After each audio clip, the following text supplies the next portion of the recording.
नमस्कार, बहुत स्वागत है आपका। आप देख रहे हैं स्वराज एक्सप्रेस। मैं हूं आपके साथ राघवेंद्र। मुख्यमंत्री डॉक्टर मोहन यादव की अध्यक्षता में हुई मंत्री परिषद की बैठक में प्रदेश के विकास और कल्याणकारी योजनाओं को लेकर कई अहम निर्णय लिए गए। 7 विभागों की आगामी 5 वर्षों की योजनाओं के लिए 33,240 करोड़ रुपए की स्वीकृति भी दी गई।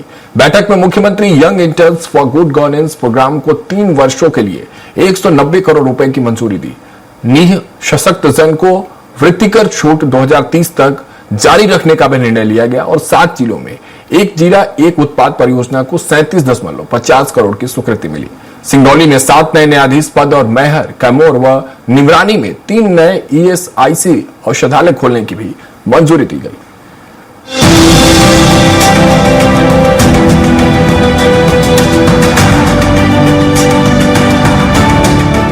मध्य प्रदेश के मुख्यमंत्री मोहन यादव की अध्यक्षता में मंगलवार को मंत्रालय में हुई मंत्री परिषद की बैठक में प्रदेश की विकास योजना और कल्याणकारी कार्यक्रमों को लेकर कई अहम निर्णय लिए गए। बैठक में 7 विभागों की महत्वपूर्ण योजनाओं को आगामी 5 वर्षों तक निरंतरता देने के लिए लगभग 33,240 करोड़ रुपए की स्वीकृति प्रदान की गई। ये राशि शिक्षा, स्वास्थ्य, सामाजिक कल्याण और बुनियादी ढांचे से जुड़ी योजनाओं पर खर्च की जाएगी। मंत्री परिषद ने मुख्यमंत्री young interns for good governance programme को भी मंजूरी दी है। इस योजना के तहत युवाओं को प्रशासनिक कार्यों में प्रशिक्षित कर सुशासन की दिशा में योगदान देने का अवसर मिलेगा। इसके लिए 3 सालों तक 190 करोड़ रुपए का प्रावधान किया गया है। लोक सेवा प्रबंधन विभाग को इस योजना के क्रियान्वयन की जिम्मेदारी सौंपी गई है। साथ ही बैठक में निःशक्त जन को वृत्तिकर से छूट की निरंतरता को 31 मार्च 2030 तक बढ़ाने का निर्णय लिया गया।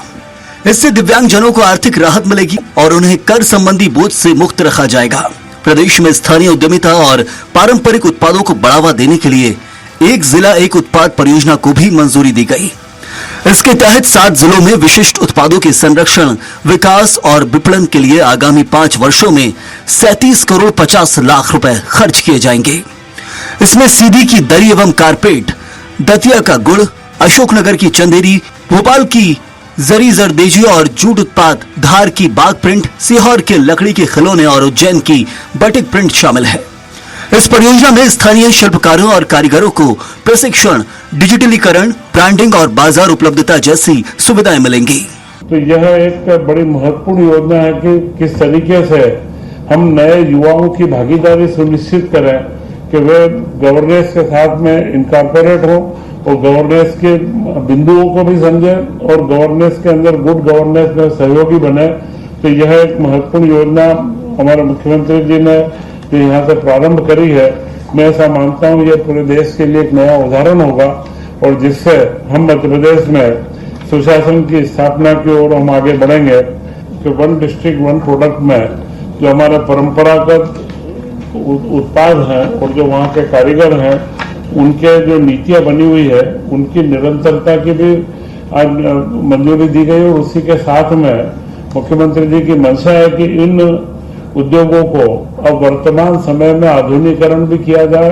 तो उद्योग विभाग और कुटीर लघु उद्योग विभाग मिलकर के इन प्रोग्राम को, उनके कार्यक्रमों को आगे बढ़ाए और इनके अंदर जो भी सहूलियत हो सकती है, क्योंकि समय के साथ में बदलाव काफी आए हैं। इनके टेक्नोलॉजी डेवलपमेंट या इनके टेस्टिंग की लैब की स्थापना हो या कोई कॉमन फैसिलिटी हो, तो इन सब के लिए MSME, उद्योग विभाग एवं ग्रामीण कुटीर उद्योग के विभाग के माध्यम से तीनों को संयुक्त रूप से योजना बनाने के बारे में भी आज निर्देशित किया गया है। न्यायिक व्यवस्था को सुदृढ़ बनाने के लिए सिंगरौली जिले के चितरंगी में कनिष्ठ व्यवहार न्यायाधीश सहित कुल 7 नए पदों के सृजन को मंजूरी दी गई। वहीं स्वास्थ्य सेवाओं को बेहतर बनाने के लिए कर्मचारी राज्य बीमा निगम के तहत मैहर, कैमूर और निमरानी में 3 नए औषधालय खोलने का निर्णय लिया गया। इसके साथ ही चिकित्सक और पैरामेडिकल स्टाफ के 51 पदों का सृजन किया गया है। इन औषधालयों से लगभग 15,686 श्रमिकों और उनके 62,744 आश्रितों को बेहतर स्वास्थ्य सुविधाएं मिलेंगी। ऊर्जा क्षेत्र में भी अहम निर्णय लिए गए। रिवैम्प्ड डिस्ट्रीब्यूशन सेक्टर स्कीम के अंतर्गत वितरण अधोसंरचना के उन्नयन और आधुनिकीकरण के लिए केंद्रांश पर देय SGST की राशि को अनुदान के स्थान पर अंश पूंजी के रूप में वितरण कंपनियों को उपलब्ध कराने का निर्णय लिया गया।